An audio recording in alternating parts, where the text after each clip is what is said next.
What's up, everyone? Cinephile Mike here. I have the pleasure of talking with Simon Panay, the director of the Oscar shortlisted short film, The Boy with the White Skin. Simon, how are you today? Thank you for taking the time to meet with me. I'm very good. Thank you very much for the invitation. So, I want to talk about this film. I was doing my research. This film was the result of years of research and immersion, in this culture. With this film, at what point did you realize that this wasn't just a subject you were observing, but a story that you felt ready to tell?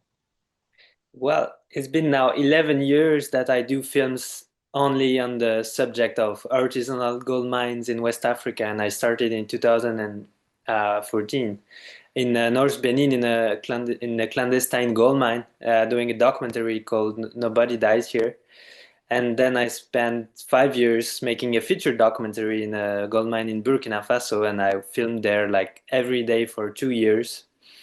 And it's a world that is really fascinating. And the more you dive in it, and the more it gets fascinating. And even after a decade, I cannot say that I know it all, you know?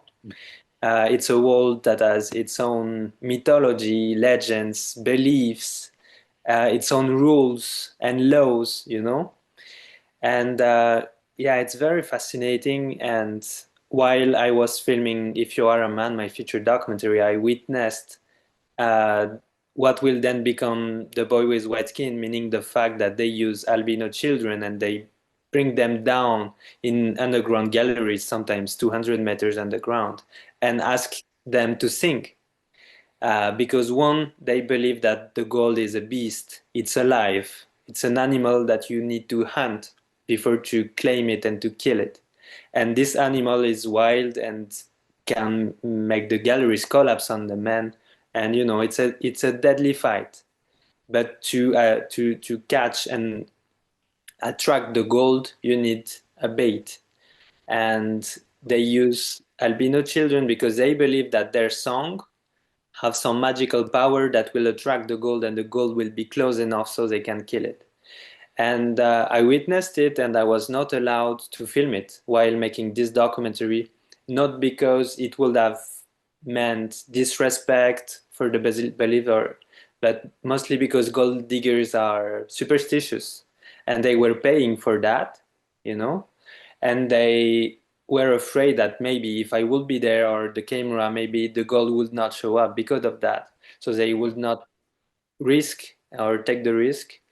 But so I made it as a narrative film. And it's an interesting film to watch because when you look at this, it's almost so sensationalized. So if you're not a part of that culture, you might misunderstand what's happening here. So as you were approaching making this narrative form, how did you make sure that you preserved that dignity and humanity with this rather than just like a judgmental view? It's an interesting line to walk. Yeah, I think the basic thing is honesty. How honest are you with the story you write? And when I say it, it means if you bring morality and if you bring your own culture, of course we have a different kind of morality and but if you judge and if you are here to push some morality, then you miss the point. I think, in my opinion, when you do films like that, because the first work is to understand and to listen and to observe and to try to understand, and that's what I try to do. And I'm not saying what's right or wrong, and people are grown-ups, you know, and can do their own conclusions with their own morality. And yeah, that's what I try to do. And to do that, you anchor this film through the experience of a child, which really shifts how we're receiving this story. So, how did putting the child at the center of it shape the emotional language that you were hoping to share with us? I think it's all about empathy, you know? Uh, I really try to put the viewer in the shoes of this boy that doesn't know anything. The kid doesn't understand why he's brought there. He doesn't even know that it's a gold mine because no one is telling him it's a gold mine because you don't see gold. And the viewer doesn't too. you know? And he doesn't understand why he has to go down. He just understands that it's scary and he is scared. And he doesn't understand why they ask him to sing and doesn't understand why when he goes up, his father's not here anymore. And it's frustrating perhaps for the viewer because you don't have the keys in the script explaining what's going on, but neither does the kid. And that really was all about that, feeling that experience and try to have just empathy uh, and sharing his scary experience. And that experience, the gold mines, they're more than they're not just a setting in this film.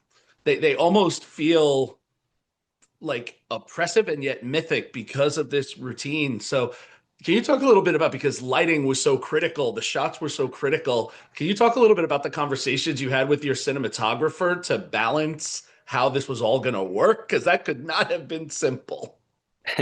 Yeah, so first of all, for the setting, if you work on a gold mine and you don't know it, you will see first thing that will pop up. You will see misery, poverty, and hard working and danger. You will see that because it's obvious.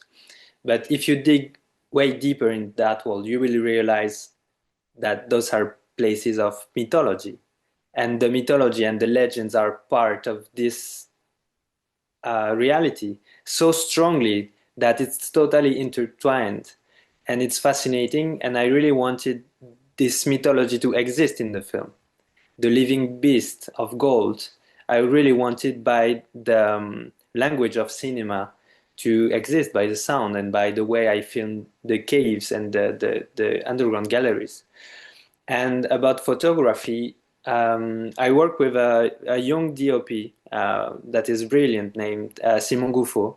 And we said we will have some basic rules not to use any additional light, you know, and only pick up the set lights, like the flashlights, for example. We picked them up. We made casting for flashlights, and to me, coming from documentary background, it was very important to really feel as close as possible to those real places that I filmed in my documentaries for years in underground galleries. And it's beautiful by itself. You have those flashlights, it's very narrow, and you have the dust that is all over. And so you have those lines shaped and sometimes lighting a portion of face and just disappear. And to me, it's quite beautiful, and I really wanted to feel that again. But it's complicated, and you don't have security. I mean, you don't have backup, you know. If it doesn't work and you are in the editing room and you are like, it doesn't work, then it's done. But you have to accept those accidents and those randoms that you have with the settings like that. But yeah, that was very important to me. So you actually kind of answered part of my next question. So looking at your resume, you've done a few films, documentary, narrative, you've kind of gone across genres. So thinking about advice for other filmmakers as you've gone from project to project, what would you say is one of your greatest like best practices that you like to take with you from film to film? And what would you say, and maybe it came on this, was your biggest learning curve or greatest lesson that you learned for moving forward in your work? Well, I will probably say about my documentary. There is something I learned that was extremely valuable. I started when I was 18, you know, and for example, I've been to Burkina, and you go on a place and you find your characters, and then you want to start filming. And I was young, and I didn't want to wait too long, and I was accompanied with my documentary filmmaker friend Suleiman Drabo, and he taught me something that is extremely valuable: is to wait before you start filming. Create a bond that is strong enough and build a trust relationship with the people you film. It takes time, and it must not be frustrating because this time and this trust are the foundation of what's going next. Because in documentary filmmaking, it's, I mean, you ask people to just give something from them.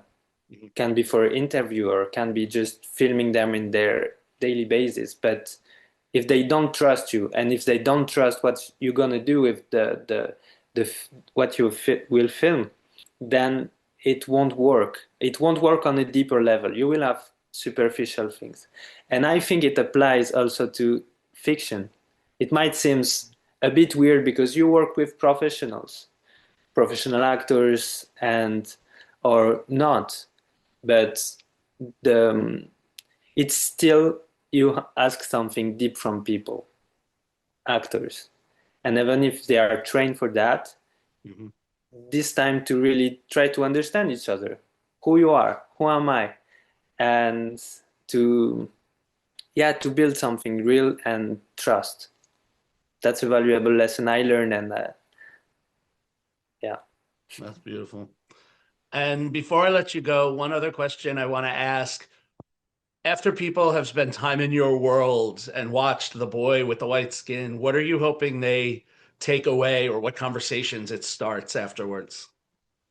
Well, to me, The Boy with White Skin is a film of flesh more than brain, you know? It's not, I really hope that some people will watch the film and will keep a memory that is maybe a taste or a flavor or whatever that stays in them in a very unique way, more than, yeah, morality or a story, or I don't know if that's very clear what I'm saying, but to me it's a film of um, sensations. So if some people, after watching the film, can keep sensations for a long term, then I will be extremely happy. Nice. Beautifully said. Well, it's a touching film. It's a wonderful film. Congratulations on the journey. I know this is the crazy time. So again, I thank you, Simone, for taking the time to chat with me and best of luck. It was a pleasure, Mike. Thank you very much. Thank you.